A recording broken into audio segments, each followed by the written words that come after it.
பலம் வந்து இப்போ சொர்க்க வாசல் தலைப்பில் அண்ணனுடைய டைரக்ஷனில் படம் வரப்போகுதுன்னு தெரிஞ்ச உடனே சூர்யாவுக்கு ஒரு அடி அங்கே பலத்த அடியை கொடுத்து விட்டாங்க அப்படிங்கிறது தமிழ் சினிமா உலகத்தில் உண்மையிலேயே அது ஒரு பெரிய ஒரு வைப்ரேஷனை உருவாக்கி படம் பார்க்குறது யார் முழுக்க ஒரு படம் வெற்றி பெறணும் அப்படின்னா இந்த ரசிகர்களை வச்சு தான் படம் வெற்றி பெற முடியும்.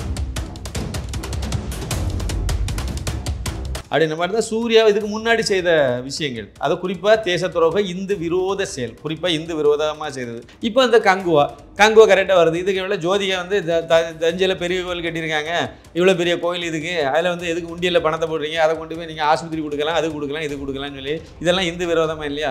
அப்போ திமுக ஆட்சி வர்றது வரைக்கும் அதுக்கு கொத்தடிமை வேலை பார்க்க வேண்டியது.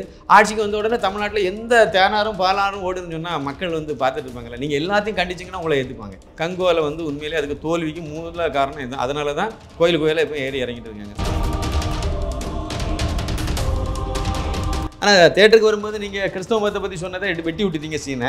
ஆனால் இந்த பக்கம் பார்த்தீங்கன்னா இந்து மதத்தை முழுக்க டார்கெட் பண்ணிங்க. அப்போ இது திட்டமிட்டு செய்தது. இதுக்கு பின்புலத்தில் இருந்துச்சு ஜகத் கஸ்பர். இல்லை, அதாவது கிறிஸ்தவ இதில் தான் பின்புலத்தை, அதாவது தமிழக அரசியலில் திமுகவுக்காக வேலை பார்க்குறதுல ஒரு முக்கியமான ஆள். நீங்கள் இழிவுபடுத்தணும் இந்து மதத்தை. ஜெகத் கஸ்பருக்கு இதில் ஏன் பங்கு அப்படின்னா ஒரு கன்னியாகுமரி மடத்துக்காரு. தீக முகத்திரையை போடுறதுக்கு காரணமே வந்து தீக முகத்திரையை நீங்கள் அழிச்சிட்டீங்க, ஈவேரா முகத்திரையை போட்டுட்டீங்க அப்படின்னா இந்து மதத்தை இழிவுபடுத்தலாம். கேட்டால் நான் கிறிஸ்டின்னு சொல்ல மாட்டேன், முஸ்லீம்னு சொல்ல மாட்டேன், நான் வந்து தீக பௌத்தரைவான்னு சொல்லிடுவேன். கடவுள் மறுப்பாளர் நீ எல்லாத்தையும் மறுக்கணும்ல, மறுக்க மாட்டேன். அது இந்த வீரமணி தானே அதுக்கு தலைவராக இருக்காரு. இவர் வந்து தெருவில் எல்லாம் மேடை போட்டு தாலி அறுப்பு நிகழ்ச்சியெல்லாம் நடத்துகிறாரா இல்லையா? அவருக்கு பொண்டாட்டிக்கு தாலி இருக்கா இல்லையா சொல்லுங்கள்? அவர் பொண்டாட்டிக்கு தாலியை அவர் வெட்ட வேண்டியது, அறுக்க வேண்டியதுன்னா கொண்டு விடுவார்ல, பொண்டாட்டி அப்போ கொண்டு விடுவாங்கல்ல. இப்போ வந்து படம் ரிலீஸ் ஆகுதுன்னு சொன்ன உடனே நேர ஆடியோ ரிலீஸ்லேயே வந்து அவர் எவன் கேட்டான் உங்ககிட்ட, இவரே வந்து வாண்டடாக வண்டியில் ஏறினார். என்ன தெரியுமா சொன்னார்? போட்டுங்க, எத்தனை நாள் தான் சார் ஏமாற்ற முடியும்? நான் பாருங்கள், நான் வந்து வேட்டி, நான் வந்து பாவாடையில், நான் வேட்டி ஜட்டியாக கூட இருந்துட்டு போய்.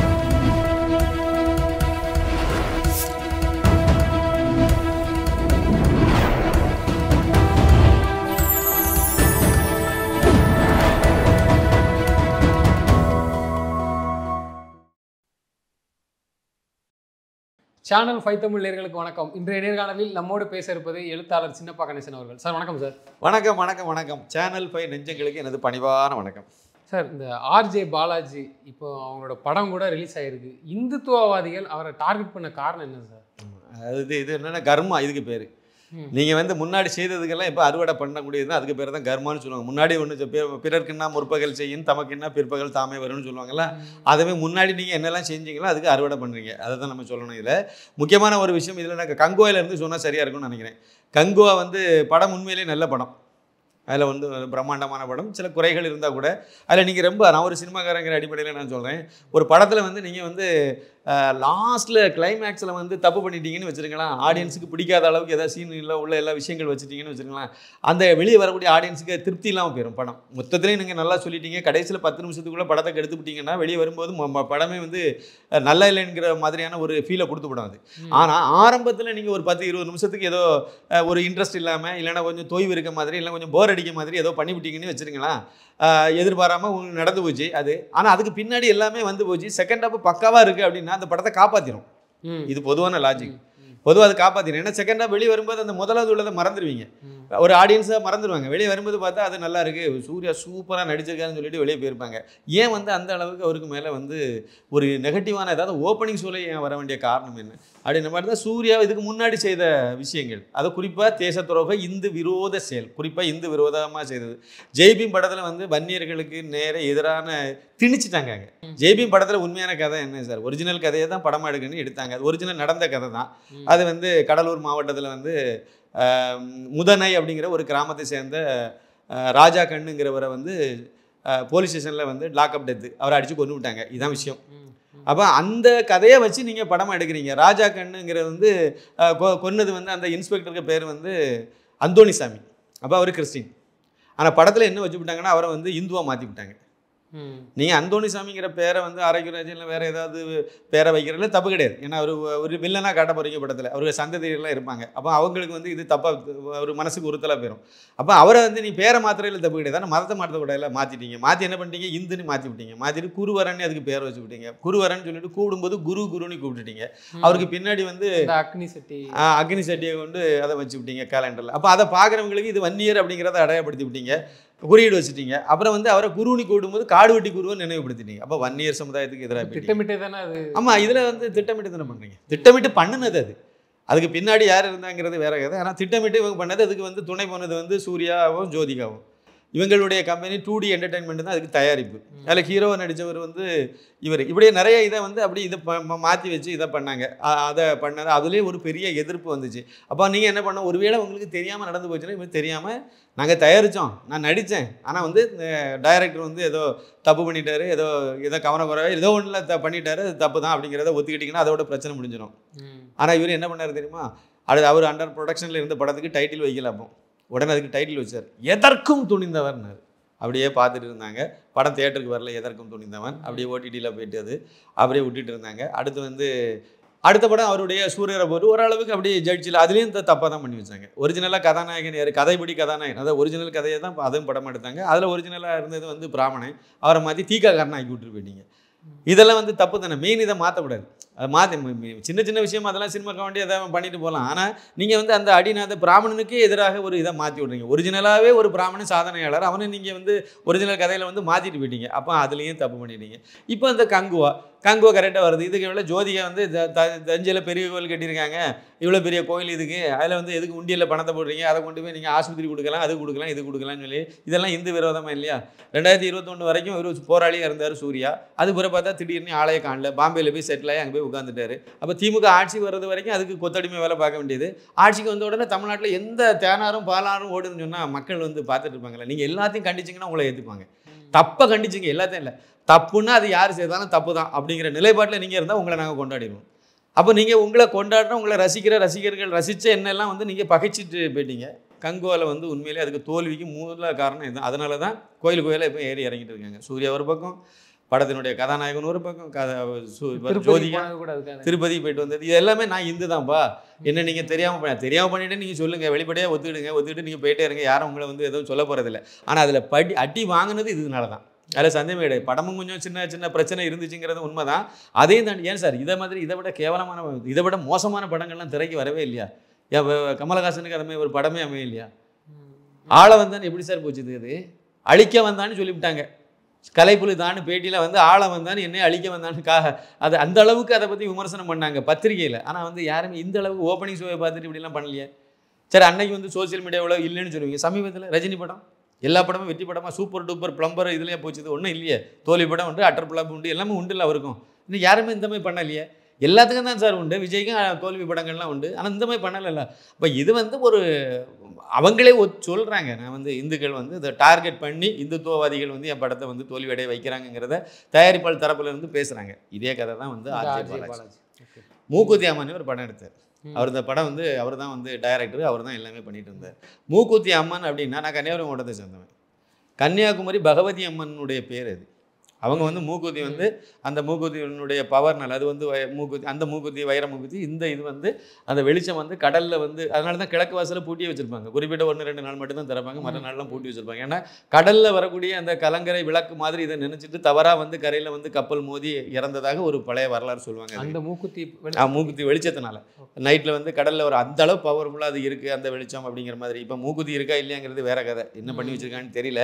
அந்த பேர் வந்து மூக்குத்தி அம்மன்கிறது கன்னியாகுமரி பகவதி அம்மன் கதைக்களமாக கன்னியாகுமரி கொண்டு போயிட்டாங்க. அங்கே வெள்ளிமலையை கதைக்களமாக எடுத்துக்கிட்டாங்க. கள்ளிமலையை மையப்படுத்தி வெள்ளிமலையில் உள்ள ஒரு சாமியார் இந்த மாதிரி மோசமான வில்லனாக சித்தரிச்சிட்டாங்க. உண்மையிலேயே வந்து அது ஒரு பிராடுத்தனம். இது சித்தரித்து அந்த இதை வந்து ஜக்கி வாசுதேவா கொண்டு வந்து அவர் தான் வந்து இப்போ வந்து சிவராத்திரியெல்லாம் நடக்குதுன்னா அதில் ஒரு பெரிய விழாவை வச்சு ஒரு ஆடெல்லாம் செய்வார். இப்போ இதெல்லாம் கிண்டல் பண்ணி இதெல்லாம் கொண்டு வந்து இதை அப்படியே சித்தரித்து வெள்ளிமலையில் அங்கே ஒரு விவேகானந்த ஆசிரமம் இருக்குது. அந்த ஆசிரமத்தினுடைய சாமியார் வந்து கொஞ்சம் கனத்த உடம்புல இருப்பார், மொட்டை அடிச்சிருப்பார். உடனே அந்த இதுக்கு ஒரு வில்லனை, அதே மாதிரி ஒரு வில்லனை கொண்டு வந்து பண்ணாங்க. டார்கெட் வந்து வெள்ளிமலையில் ஒரு 10,000 ஏக்கர் அவர் வந்து ஆட்டை போட்டுட்டாரு, அதை வந்து இயற்கையெல்லாம் கெடுத்துட்டாருங்கிற மாதிரிலாம் கதையில் கொண்டு போயிருப்பாங்க. கதாநாயகியாக வரக்கூடிய நயன்தாரா வந்து தலையில் முடி வந்து கலராக இருக்கும். என்ன கலர் முடி என்ன கலராக இருக்குன்னு கேட்கும்போது அது கண்ட தண்ணியிலலாம் அபிஷேகம் பண்ணாங்க, அதனால தான் கலராகி போச்சுன்னு இந்த மாதிரி இந்த வழிபாட்டு முறையை சீன்றது இதெல்லாம் பண்ணாங்க. இதை விட பெரிய அயோக்கியதானே என்ன பண்ணாங்கன்னா, படத்தில் வந்து ட்ரெய்லரில் வரும்போது நீங்கள் வந்து ரம்ஜான் கஞ்சி குடிக்க போவோம், அவங்க டைலாக் அப்படி வரும், ரம்ஜான் கஞ்சி குடிப்போம், கிரிக்கெட் கிறிஸ்மஸ் கேக்கு சாப்பிடுவோம், ஆனால் வந்து நாங்கள் ஆனால் வந்து ஆடி மாதம் கூழ் மட்டும் நாங்கள் குடிக்க மாட்டோம் இந்த மாதிரிலாம் அந்த ட்ரெய்லரில் வச்சு ஓட்டினாங்க. அதே மாதிரி ஸ்னீக் பீக் அப்படிங்கிற பேரில் ஒரு சீனை வெளியிட்டாங்க, மனோபாலா சீன். அதாவது வந்து இந்த சிடியை வச்சு அவருக்கு வயிற்று வலி ஆப்ரேஷன் பண்ணாமல் போயிடும். இது வந்து இந்த மோகன் சில சிரமஸ்ரீ சில இது பண்ணுறாங்களே, இதே மாதிரியான இதை சீனாவை வச்சுட்டாங்க. வச்சு சென்சார்லேயும் அந்த இது வச்சு தான் அந்த சென்சாருக்கும் போயிட்டு வந்துச்சு. தெரியும் எனக்கு. இதெல்லாம் பண்ணிவிட்டு ஸ்னீக் பீக்கில் இதை வச்சுக்கிட்டு படத்தில் வெட்டி எடுத்துட்டு, ஆனால் படத்தில் முழுக்க அங்கங்கேயே பார்த்தீங்கன்னா இந்து விரோதமாக நீங்கள் எல்லாம் பண்ணிவிட்டீங்க. நீங்கள் வந்து நான் மதத்துக்கு அப்பாற்பட்டவன் அப்படிங்கிற மாதிரி நீங்கள் ஒரு இடத்துல எடுத்து நான் அதை மாதிரி வச்சுருக்கேன்னு சொன்னால் கூட நீங்கள் வந்து ரெண்டு பேலன்ஸ் பண்ணி நான் வச்சுருக்கேன். இந்து மதத்தையும் நான் சொல்லியிருக்கேன் குறைகளை, கிறிஸ்தவ மதத்துக்கும் சொல்லியிருக்கேன்ப்பா, அப்படி மதவாதிகளை தான் சொல்லியிருக்கேன், மதத்தை பற்றி விமர்சிக்கலை, இப்படிலாம் நீங்கள் காரணம் சொல்லி சென்சார் பண்ணிட்டீங்க. ஆனால் தேட்டருக்கு வரும்போது நீங்கள் கிறிஸ்தவ மதத்தை பற்றி சொன்னதை வெட்டி விட்டுட்டீங்க சீனை. ஆனால் இந்த பக்கம் பார்த்தீங்கன்னா இந்து மதத்தை முழுக்க டார்கெட் பண்ணிங்க. அப்போ இது திட்டமிட்டு செய்தது. இதுக்கு பின்புலத்தில் இருந்துச்சு ஜெகத் கஸ்பர். அப்போ ஏன் வெள்ளிமலையை ஏன் இவங்க டார்கெட் பண்ணாங்க? அவருக்கும் ஜெகத் கஸ்பருக்கும் அதுக்கு என்ன? அதான் அவங்க வந்து அந்த கிறிஸ்தவ மத இதை அது ஜெய்பீம்லேயும் இதே மாதிரி தான் இருந்திருக்கும். ஜெய்பீம் படம் வந்து வெளியே வந்து உடனே நீங்கள் பாருங்கள், வெளியே வந்து ஒரு 2-3 நாளையில் முதலமைச்சர் வந்து அவர் ஒரு தீக்காக்காரர் தான். சொல்ல போனால் அவர் பேசுகிற பேச்சும் எல்லாம் திராவிட திமுக தான். ஆனால் அதே நேரத்தில் ஒரு ஃபாதராக இருக்கிறாரு. அவருக்கும் சினிமாவுக்கும் நீங்கள் சொல்கிறது பார்த்தா இல்லை, அதாவது கிறிஸ்தவ இதில் தான் பின்புலத்து, அதாவது தமிழக அரசியலில் அந்த திமுகவுக்காக வேலை பார்க்குறதுல ஒரு முக்கியமான ஆள். இன்னும் சொல்ல போனீங்க அப்படின்னா இந்த ரோமன் கத்தோலிக்கனுடைய கட்டுப்பாடு இப்போ ஒரு கீழே தான் இருக்குது தமிழ்நாடு. அரசியல் ரீதியாக எடுக்க ஆமாம், அரசியலில் அவர் பெரிய ஆளாக தான் இருக்கார்.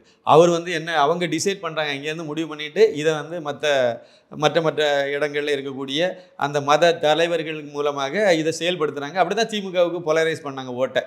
கிறிஸ்தவ ஓட்டை முழுக்க திமுகவுக்கு கொண்டு வந்தது அப்படி தான் கொண்டு வந்தாங்க. ஜெயலலிதா மரணத்துக்கு பிறகு கரெக்டாக அதை ஒர்க் அவுட் பண்ணிட்டாங்க, செய்துட்டாங்க, சாதிச்சுட்டாங்க. நீங்கள் பாருங்கள், இனிமேல் அடுத்த எலெக்ஷன் வரப்போதில் கிளம்புவார். இங்கேருந்து கிளம்பி ஒவ்வொரு கன்னியாகுமரியிலேருந்து ஆரம்பித்து எல்லா இடமும் போவார். எல்லா இடமும் சர்ச்சில் அவர் பாதிரியார் இல்லைல்ல, அவர் அங்கேருந்து வெளியேற்றிட்டாங்கல்ல. இப்போ இல்லையா? அதில் இல்லை, சர்வீஸில் கிடையாது. அவர் வந்து அதாவது நீங்கள் ரோமன் காத்தலிக் எடுத்தீங்க அப்படின்னா அங்கே பாதிரியார் அப்படி கல்யாணம் பண்ணிக்கூடாது, இதெல்லாம் இருக்குது, சம்பிரதாயங்கள்லாம் இருக்குது. இதில் அவர் உதவி பங்கு தந்தை தான் அவர் இருந்தது. கடைசியாக இருந்தது உதவி பங்கு தந்தை. அதில் சில இந்த செக்ஸ் ரீதியாக சில தப்பை பண்ணார். அதில் இருந்து அவரை வந்து அங்கேருந்து வெளியேற்றிட்டாங்க. அதுக்கு பிறகு இவர் அந்த ஆன்மீக பணியிலேருந்து வெளியே வந்துட்டார். வந்து இதை வெளிநாட்டில் போய் அங்கே ஏதோ ஒரு எஃப்எம் ரேடியோவில் போய் ஏதோ பண்ணார். அவர் விடுதலை புலிகள் சம்மந்தப்பட்ட நிதி இதில் மோசடி பண்ணி அதெல்லாம் ஆமாம் என்னெல்லாமோ மோசடிலாம் பண்ணி கடைசியில் வந்து சென்னையில் வந்து லேண்ட் ஆகிட்டார். அதுக்கு பிறகு இவர் இன்னமும் அந்த பாதிரியாருடைய அங்கேயெல்லாம் போட்டுட்டு இன்னமும் வந்து சில சர்ச்சுகளெல்லாம் போய் வந்து அந்த பூஜைகளெல்லாம் நடத்திக்கிட்டு அதை பண்ணுறாரு. நம்ம தெரியுது, அதை பண்ணுறாரு. அதுக்குள்ளே விஷத்தை கைக்கு அழகாக சொல்லிடுவார். மோடிக்கு எதிராக, பாஜகவுக்கு எதிராக, பிஜேபிக்கு எதிராக, அதே சமயத்தில் திமுகவுக்கு ஆதரவாக ஓட்டு போடணுங்கிறத அழகாக வந்து கொலையடிச்சு இது ரொம்ப நாள் நீடிக்காதில் இதை பண்ணார். இதில் ஒரு அங்கம் தான் இந்து மதத்தில் பிரிவு ஏற்றத்தாழ்வு இருக்குது. இந்து மதத்தை டேமேஜ் பண்ணணும் சார். டேமேஜ் பண்ணினீங்கன்னா மதம் மாறுவோம். நீங்கள் இழிவுபடுத்தணும் இந்து மதத்தை. ஜெகத் கஸ்பருக்கு இதில் ஏன் பங்கு அப்படின்னா ஒரு கன்னியாகுமரி மாவட்டத்துக்காரு.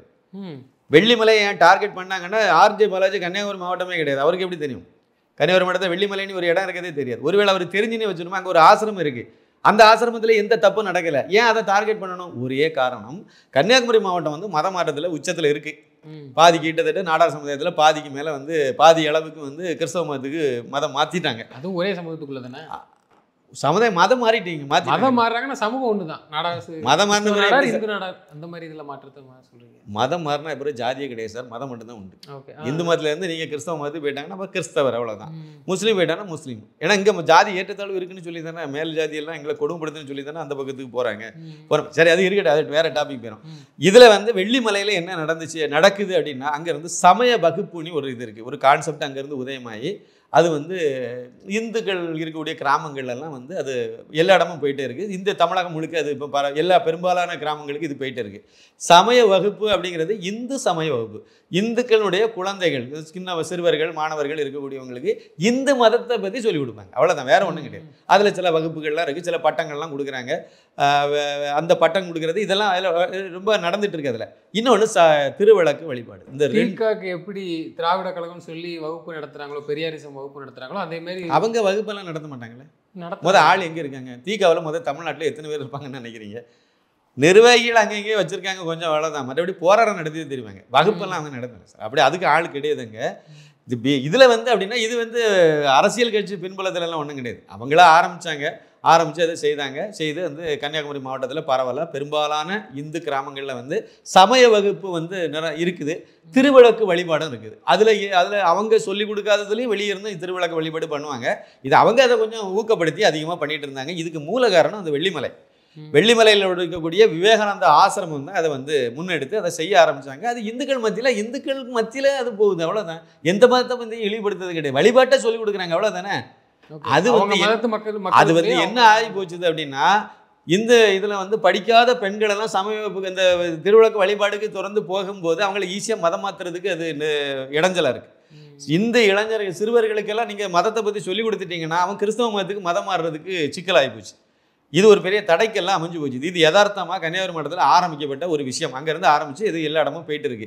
இப்போ நீங்கள் அந்த ஆசிரமத்தை டார்கெட் பண்ணுறாங்க. இந்த கதை மூக்குத்தி அம்மன் படத்தில் அந்த இதில் தான் வரும். அதே சமயத்தில் கிறிஸ்தவ மதத்தை நல்ல உயர்வாக சொல்லிடுவாங்க. அவங்க நடத்துகிற ஸ்கூல் முதற்கொண்டு நல்ல உயர்வு அழகாக சொல்லிடுவாங்க, எல்லாம் வச்சுட்டாங்க. இந்த படம் வந்த உடனே பார்த்தீங்க அப்படின்னா அதுக்கு வந்து கிறிஸ்தவ மக்கள் மத்தியில், அதாவது கிறிஸ்தவ நண்பர்கள் மத்தியில் இருந்து அதுக்கு ப்ரொமோஷன் நிறைய பண்ணிட்டு இருந்தாங்க. எனக்கு அதெல்லாம் தெரியாது, சினிமாக்காரன், ஆனால் எனக்கு தெரியாது. நான் ஒரு படமாக தான் பார்த்தேன். எனக்கு வந்து இதில் என்னுடைய ஒரு நண்பர் வந்து எனக்கு அனுப்புனார். என்னடா இவன் அனுப்புகிறான், இவன் அதெல்லாம் அனுப்ப மாட்டானே, படம் பார்ப்பான், படம்லாம் பார்ப்பான். ஆமாம், கிறிஸ்தவ நண்பர், படம்லாம் பார்ப்பான் அவன். ஆனால் வந்து அதுவும் அது வேறு மாதிரி போகும். ஆனால் வந்து மற்றபடியெல்லாம் வந்து இந்த இதெல்லாம் ஷேர் பண்ணக்கூடிய அளவுக்கெல்லாம் அவன் பண்ண மாட்டான். அவன் வேலை உண்டுன்னு போயிட்டு இருப்பான். இந்த படத்தை மட்டும் 3 பார்ட்டாக வெட்டி அதை தூக்கி எனக்கு அனுப்பி விட்டா வாட்ஸ்அப்பில். என்னடா இவன் அனுப்பியிருக்கான்னு சொல்லிட்டு அப்புறம் நான் படத்தெல்லாம் பார்த்தேன். பார்க்கும்போது தான் தெரிஞ்சுது, ஓஹோ இதனால தான் ப்ரொமோட் பண்ணுறாங்க. அப்போ வேறு எங்கேயோ இருந்து இதை வந்து இன்ஸ்ட்ரக்ஷன் கொடுத்து இதை பண்ணுறாங்க அப்படிங்கிறத நான் புரிஞ்சுக்கிட்டேன். ஏன்னா அதுக்கு பிறகு அவன் எனக்கு எந்த படத்தையும் அனுப்புனதில்லை, அதுக்கு முன்னாடி அவன் எந்த படத்தையும் அனுப்புனதில்லை. உதாரணத்துக்கு நான் இதை சொல்கிறேன். சரி, இந்த மாதிரி அந்த படத்தில் வந்து இந்துக்களுக்கு எதிரான விஷத்தை வந்து கரெக்டாக கக்கினாங்க. எல்லாமே கரெக்டாக அந்த வில்லனாக கொண்டு வரக்கூடிய அந்த சாமிகளெல்லாம் ரொம்ப இழிவுபடுத்தி அழகாக வச்சுருப்பாங்க. அதில் ஜக்கி வாசுதேவையும் ஒரு பக்கத்தில் பார்த்தீங்கன்னா அவர் மாதிரியும் இருக்கும், தாடி இருக்காது, தலைமுடி இருக்காது, மொட்டை அடிச்சிருப்பார். இங்கே கதை படத்தில் அது வந்து மொட்டை அடிச்சிருக்கக்கூடிய உருவம் எல்லாமே வெள்ளிமலை சாமிகளை மையப்படுத்தி எடுத்த உருவம் செலக்ட் பண்ணது. ஆனால் வந்து டான்ஸ் ஆடுறதெல்லாம் ஜக்கி வாசுதேவ் அவர் ஆடுறதில்ல. அவர் ஏன் டார்கெட் பண்ணுறாங்க? அங்கே வந்து பால் தினகரன் வந்து அங்கே ஒரு பெரிய சாம்ராஜ்யத்தையே மலையை அழித்து உருவாக்கி வச்சுருக்காரு. காரூணியா பல்கலைக்கழகம், காரூணியா நகர், அது இதுன்னு வச்சு எல்லாமே மாற்றி கொண்டு போயிட்டாங்க. பக்கத்தில் இவர் வந்து கடையை திறந்துட்டார், அவ்வளோதானே பிரச்சனை. இவர் திறந்துட்டாரு, இந்துக்கள் மத்தியில் ஒரு பெரிய வைப்ரேஷன் உருவாக்கி விட்டார் அவர். இப்போ அவருக்கு அங்கே மதமாத்த வியாபாரம் படுத்து போச்சு பால் தினகரனுக்கு. உடனே வந்து இந்த மானூசி என்ன மானூசி பியூஷ் மானூசிலேருந்து இந்த பியூஷ் போன நாய்கள் கொஞ்சம் வேற இறக்கி விட்டு அவ்வளோ பேரும் வந்து அங்கே ஜக்கி வாசுதேவ் அங்கே வந்து சுடுகாடு வச்சிருக்காரு, இடுகாடு வச்சிருக்காரு. சுடுகாடு தானே வச்சிருக்காரு, அதில் என்ன தப்பு நடந்ததுன்னா சொல்லுங்கள் நீங்கள். முதல் நாள் கொஞ்ச நாள் யானைகளுக்கு பாதை இல்லாமல் அடிச்சு விட்டாரு. என்னங்க யானைகளுக்கு திடீர்னு யானைக்கு மேலே பாசம் வந்துட்டு இந்த கும்பலுக்கு இப்படியெல்லாம் பண்ணிட்டு இருந்தாங்க. காரணம் வந்து பின்புலம் வந்து பால் தினகரன். இதே மாதிரி தான் மூக்குத்தி அம்மன் படத்தில் இதை வச்சு இதெல்லாம் பண்ணினார் ஆர்ஜே பாலாஜி. அதே மாதிரி அதுக்கு முன்னாடி உள்ள படங்கள் இல்லை அதுக்கு பிறகு உள்ள படங்கள்லாம் பாருங்கள், மோடியை வந்து கிண்டல் பண்ணியிருப்பார். நீட்டுக்கு எதிராக குரல் செஞ்சு போராளி, சமூக போராளி இவர். அதே மாதிரி வந்து அமித்ஷாவை படத்தில் கூட பார்த்துருக்கோம், எல்கேஜின்னு ஒரு படம். ஆமாம், அமித்ஷாவை இழிவுபடுத்தி சீன் வச்சுருப்பாங்க. இதெல்லாம் பார்த்துட்டு இருந்தாங்க. அதான் மோடி அரசுக்கு எதிரான இதெல்லாமே பண்ணிட்டு இருந்தாங்க. அதேமாதிரி பாருங்கள், கழிஞ்ச அதிமுக பீரியட் இருக்கும் போது இந்த திமுக ஆட்சிக்கு வரதுக்கு முன்னாடி இங்கேருந்து கடலூருக்கெல்லாம் போயிருப்பார். அங்கெல்லாம் போய் அங்கே பாதிக்கப்பட்ட மக்களே நான் இங்கே இருக்கேன் அப்படின்னு காணிச்சிருப்பார். இங்கே பார்த்தா பெரிய போராளியாக இருந்தார். ஏங்க கடந்த ஒரு வருஷத்துக்கு முன்னாடி வேளச்சேரியே தண்ணியில் இந்த ஆள் எங்கே போனார்? நீ உண்மையிலே போராளி இந்த மாதிரி பட்டது குரல் கொடுக்குறீங்க, 4 பேர் உதவுறீங்கன்னா நீங்கள் எந்த ஆட்சியை பார்க்கப்படாது, மக்களை பார்த்து நீங்கள் செய்துகிட்டே இருக்கணும். அப்போ உங்களுக்கு உள்ள இருக்க சூழ்ச்சியும் இப்போ புரியுதில்ல, அப்போ உங்களோட நோக்கம் வந்து வெளிப்படுதில்ல. அந்த இடத்துல பொறுமையாக பார்த்துட்டு இருந்தாங்க. இப்போ படம் இன்னைக்கு ரிலீஸ். படம் வந்து இப்போ சொர்க்க வாசல் தலைப்பில் அண்ணனுடைய டைரக்ஷனில் படம் வரப்போகுதுன்னு தெரிஞ்ச உடனே சூர்யாவுக்கு ஒரு அடி அங்கே பலத்த அடியை கொடுத்து விட்டாங்க. அப்படிங்கிறது தமிழ் சினிமா உலகத்தில் உண்மையிலே அது ஒரு பெரிய ஒரு வைப்ரேஷனை உருவாக்கி வெளிப்படையாகவே தெரிஞ்சு போச்சு. இது வந்து நீங்கள் யதார்த்தமாக ஒரு விஷயத்தை நான் சொல்கிறேன் சார். தமிழகத்தில் வந்து எத்தனை சதவீதம் பேர் இந்துக்கள் இருப்பாங்கன்னா 85% இந்துக்கள் இருப்பாங்க தமிழகத்தில். நீங்கள் அதில் கொஞ்சம் கூட குறைய இருக்கும், கணக்கு சரியான கணக்கு எடுத்தீங்கன்னா கொஞ்சம் வித்தியாசப்படலாம். பெரும்பான்மை, ஆமாம், பெரும்பான்மை இந்துக்கள். இதில் நீங்கள் அது சினிமாவை வச்சு நீங்கள் பார்க்கும்போது 2 விஷயத்தை நீங்கள் பார்க்கணும். தியேட்டருக்கு வந்து யார் வருவாங்கன்னு பார்த்தீங்கன்னா கிறிஸ்தவ மதத்தில், அதுவும் ஆர்சி இதை மாதிரி விட்டுருங்க, மற்ற அந்த சிஎஸ்ஏ பெந்தகோஸ்தே, அப்புறம் பால் தினகரன், அப்புறம் வந்து மோகன்சீல் ஆசரஸ், இவங்க அத்தனை பேருமே சினிமா பார்க்கக்கூடாதுன்னு தான் சொல்கிறாங்க. சினிமா பார்க்குறது வந்து பாவம்னு சொல்லிவிட்டாங்க, அதை பார்க்காதுன்னு சொல்லி பிரச்சாரம் பண்ணிவிட்டாங்க. அப்போ சினிமா பார்க்கக்கூடாதுங்கிற இதை மீறி தான் 1-2 இளைஞர்கள் தியேட்டருக்கு வரணும். கிறிஸ்தவங்க இங்கே எவ்வளோ இருப்பாங்க? ஒரு 6-7% இருப்பாங்களா? அவ்வளோதான் இருப்பாங்க. முஸ்லீம்கள் ஒரு 5-6% இருப்பாங்களா? ஜமாத்தில் சொல்லி விடுவாங்க, மசூதியில் சொல்லிடுறாங்க. அது வந்து ஹராம்னு சொல்லிவிட்டாங்க. சினிமா பார்க்குறது ஹராமாக நடிக்கலாம், அது ஒன்றும் பிரச்சனை இல்லை. இசையமைப்பாளராக இருக்கலாம், அதெல்லாம் ஒன்றும் பிரச்சனை கிடையாது. ஆனால் பாட்டு கேட்கக்கூடாது ஹராம். என்ன கொள்கை சரி இருக்கட்டு. அப்போ அவங்களும் படம் பார்க்குறது தப்புன்னு சொல்லிவிட்டாங்க. அதை மீறி தான் 1-2 இளைஞர்கள் முஸ்லீம் இதில் படம் பார்க்கணும். இந்த கிறிஸ்தவ இதுலேயும் எல்லா பெரும்பாலான இதில் வந்து படம் பார்க்குறது தப்புன்னு சொல்லிவிட்டாங்க. அப்போ அதை மீறி தான் 1-2 இளைஞர்கள் தேட்டருக்கு வந்து படம் பார்க்கணும். மொத்தத்தில் இருக்கதே ஒரு தோராயமாக 15% தான் இருக்கும் கிறிஸ்தவ முஸ்லீம்கள் வந்து ரசிகர்களாக தேட்டருக்கு வரக்கூடியவங்க. ரொம்ப மொத்தத்திலே 15 தான், 100க்கு 15 பேர் தான் இருக்காங்க. அதுலேயும் தேட்டருக்கு வரவங்க இன்னும் ரொம்ப சொற்ப எண்ணிக்கையில் தான் வருவாங்க. 100 பேர் எடுத்து பார்த்தீங்கன்னா 2 பேர் 3 பேர் தான் கிறிஸ்தவ முஸ்லீம்ல இருந்து ரசிகர்கள் தேட்டருக்கு வந்து படம் பார்க்குறவங்களா இருப்பாங்க. நீங்கள் கன்னியாகுமரி மாவட்டத்தில் எடுத்து பார்த்தீங்கன்னா கிறிஸ்தவங்க அதிகமாக வந்து படம் பார்ப்பாங்க.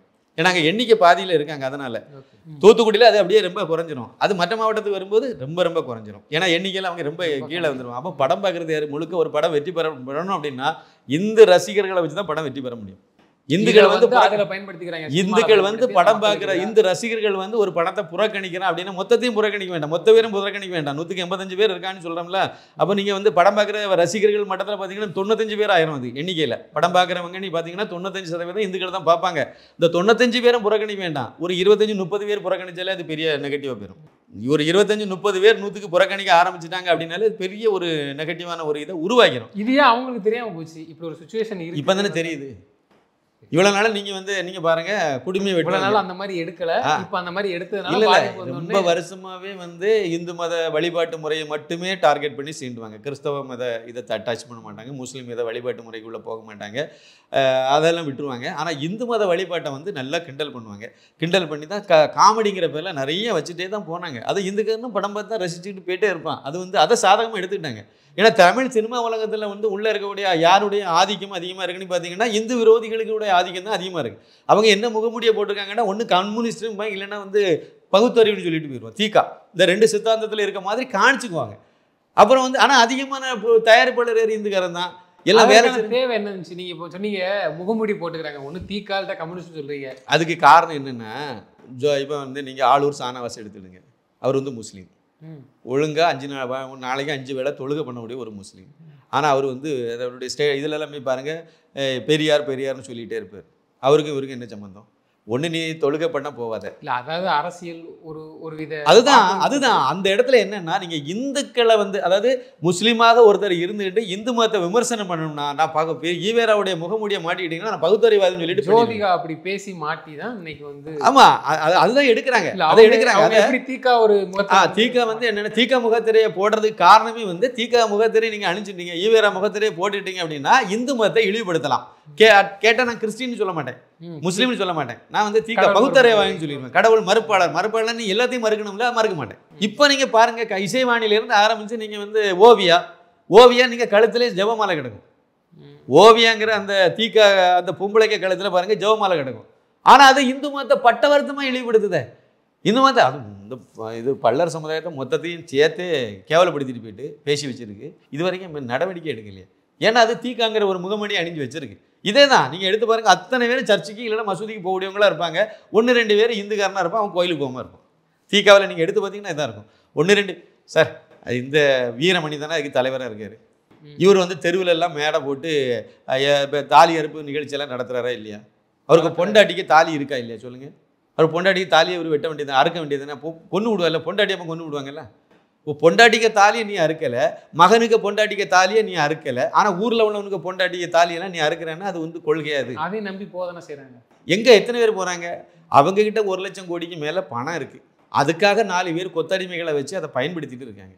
அவ்வளோதான் சமூக நீதினு சொல்லுவாங்க. 4 பேருமே மாறி இந்த தாலி அறுப்பு போன்ற செயல்கள்லாம் செஞ்சு ஆமாம் அதுதான் சேர்த்துருக்காங்க. நீ பாருங்க அது கூட உண்மையே இருக்காது. சமீபத்தில் கூட சரி இருக்கட்டும் விஷயத்துக்கு வரேன். இதனால ஆர்ஜே பாலாஜி இதே மாதிரி பண்ணிட்டு இடந்தாரு. இப்போ வந்து படம் ரிலீஸ் ஆகுதுன்னு சொன்ன உடனே நேரத்தை ஆடியோ ரிலீஸ்லேயே வந்து அவர் எவன் கேட்டான் உனக்கிட்ட இவரே வந்து வாண்டடாக வண்டியில் ஏறினார். என்ன தெரியுமா சொன்னார்?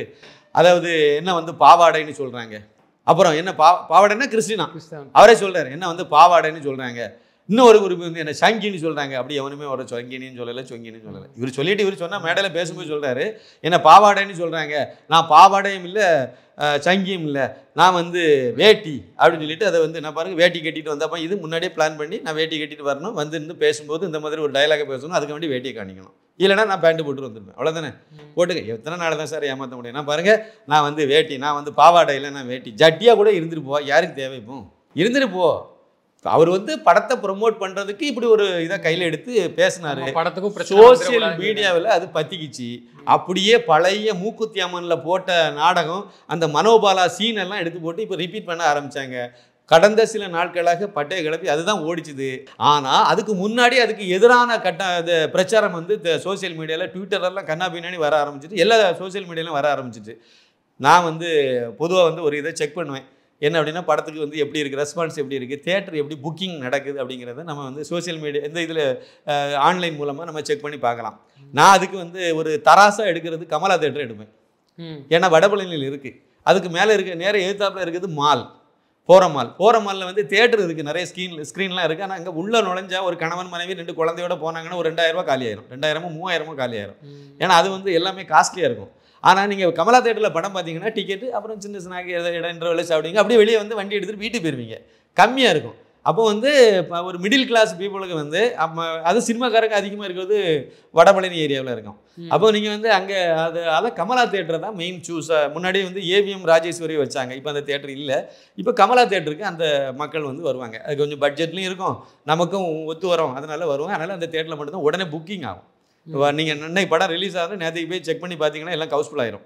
நைட்டு 11 மணி 10 மணிக்கு போட்டு ஷோவை தவிர அது மட்டும் தான் கொஞ்சம் இழுத்துட்டு இருக்கும். பாக்கி எல்லாமே ஹவுஸ்ஃபுல் ஆயிரும். அந்த தேட்டரில் புது படம் வருது, ஓரளவுக்கு ஸ்டார் வேல்யூனா கண்டிப்பாக புக் ஆயிரும். இன்னைக்கு காலையில் செக் பண்ணும்போது பார்க்கும்போது எல்லாம் ஓப்பனில் இருக்குது. ஆர்ஜே பாலாஜியுடைய சொர்க்கவாசல் கமலா தேட்டரில் ஸ்க்ரீனில் ஓடுதாங்க. ஆனால் படம் வந்து ஃபுல்லாகலை. ஓரளவுக்கு ஒரு ஷோக்கு மட்டும் கொஞ்சம் நெருங்கி ஏதோ கொஞ்சம் ஒரு 30% அளவுக்கு வந்து இப்படி ஒரு இது வந்துச்சுனாலே அந்த படம் வந்து தேட்டரில் புக்கிங் இல்லைன்னு நீங்கள் முடிவு பண்ணிடலாம். நீங்கள் சொல்லுவீங்க அது மழை ரொம்ப இருக்குது, அதனால நீங்கள் ஏன் அமரன் படத்துக்கு மழை இல்லையோ? 1 மாதம் ஆச்சு சார் அந்த படம் ரிலீஸ் ஆகி, தீபாவளிக்கு ரிலீஸ் ஆனது. இன்னைக்கு வரைக்கும் ஓடுது சார். இன்னைக்கு வரைக்கும் இதை நீங்கள் ரெண்டையும் பாருங்கள். இதை விட அதுக்கு புக்கிங் கூடுதல் இருக்குது. கங்கோவை விட அமரனுக்கு கூடுதல் புக்கிங்கில் போயிட்டு இருக்கு, இன்னைக்கு வரைக்கும் போயிட்டு இருக்காது. அப்போ அதுக்கு மட்டும் எப்படி மழை இல்லையாது? அப்போ உங்களுக்கு வந்து நீங்கள் அப்போ என்ன முடிவாக என்ன சொல்கிறேன் அப்படின்னா, இந்த ஆர்ஜே பாலாஜிக்கு படம் எப்படி இருக்குங்கிறது கூட தெரியாமல் இப்போவுமே அதுக்கு நெகட்டிவான ஒரு இது உருவாகி போச்சுதுன்னா படம் எப்படி வெற்றி பெறும்? அடி மரண அடியாக தான் இருக்கும். இப்போ நான் சொல்லிட்டு இருக்கேன், நீங்கள் இன்னும் 2 நாள் கழிச்சு இல்லை இன்னைக்கு சாயந்தரம் கூட நீங்கள் திரை விமர்சனம் போடக்கூடிய விமர்சனத்தெல்லாம் பாருங்கள். படம் எப்படி இருக்குன்னு நமக்கு தெரியாது, பார்க்கல இன்னும். நான் அதோட விமர்சனத்தில் நீங்கள் பாருங்கள், என்ன மாதிரி வரும் ரிவ்யூ வரும்னு பாருங்கள். தியேட்டரில் போகக்கூடிய மக்களுடைய கூட்டத்தையும் பாருங்கள். இதெல்லாம் முந்திரி கூட்டம் மாதிரி முந்திட்டு தான் அவர் வந்து என்னை வந்து இந்த இதுக்கு தான் வந்து ஏற்கனவே திரைத்துறையிலேருந்தே ஒரு இதெல்லாம் பண்ண ஆரம்பித்தாங்க. ஆகா இது வேறு மாதிரி போகுது. ஆமாம், வேறு மாதிரி தான் போகுது. இப்போ ஒரு படத்தை வந்து என்ன ஆகுது அப்படின்னா, ஒரு படத்தை நீங்கள் காலி பண்ணணும்னு நினச்சிங்கன்னா ஒரு 10-50 பேர் போயிட்டீங்கன்னா, இப்போ இன்றைக்கி என்ன நடந்திருக்குன்னு நினைக்கிறீங்க? கமலா தேட்டரில் கண்டிப்பாக பாருங்கள், அந்த ஓப்பனிங் ஷோ பார்த்துட்டு வருவாங்கல்ல, மைக்கை நீட்டிட்டு நிற்பாங்கல்ல, அதில் என்ன நடக்குன்னு நினைக்கிறீங்க? ஆர்ஜே பாலாஜி ஒரு 25-30 பேரை ஏற்பாடு பண்ணி அனுப்பிவிட்டு படம் நல்லா இருக்குது, சூப்பராக இருக்குன்னு சொல்லுங்கடான்னு சொல்லி இப்போ டிக்கெட் போட்டு உள்ளே அனுப்பி விட்டுருப்பாங்க. அவங்க வெளியே வந்து சொல்லுவாங்க படம் நல்லா இருக்குது, பிரமாதமாக இருக்குது, இந்த சீன் இப்படி இருக்குது, அந்த சீன் எப்படி இருக்குன்னு சொல்லுவாங்க. ஆனால் படம் ஓடாது. ஏன்னா நீங்கள் தான் நெகட்டிவான ஒரு இதை உருவாக்கிட்டீங்களா? ரசிகர்கள் மனசில் வந்து நீங்கள் எதிரி ஆகிட்டீங்க. இனிமேல் புரிஞ்சுப்பாங்களோ? அதை புரிஞ்சா சரி. ஏன்னா பேர் என்னென்னா ஆர்ஜே பாலாஜி. நானும் இந்துக்காரங்க தான் இனிமேல் சொல்லுவான் பாருங்க. சொல்லுவார், இனிமேல் சொல்லுவார், நானும் இந்துக்காரன் தான், என் பாருங்க என் கையில் கயிறு கட்டியிருக்கேன், நான் இந்துக்காரங்க நம்புங்கன்னு சொல்லுவார் பாருங்க. கதறுவார் பாருங்க.